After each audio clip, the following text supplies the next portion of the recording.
মাস 10 দিন গর্ভে ধরে প্রসব যন্ত্রণা সহ্য করে, 10 মাস 10 দিন গর্ভে ধরে প্রসব যন্ত্রণা সহ্য করে করেছেন যে মা জন্মদান।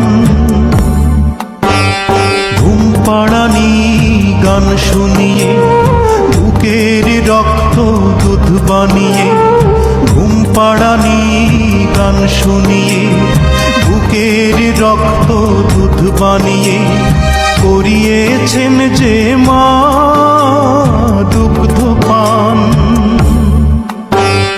যে মা ছিল বাড়ির রানী সে মা হলো কেন চাকরানী? কোন পাষণ্ড করেছে কাজ হায় আমি কি দেখছি আজ?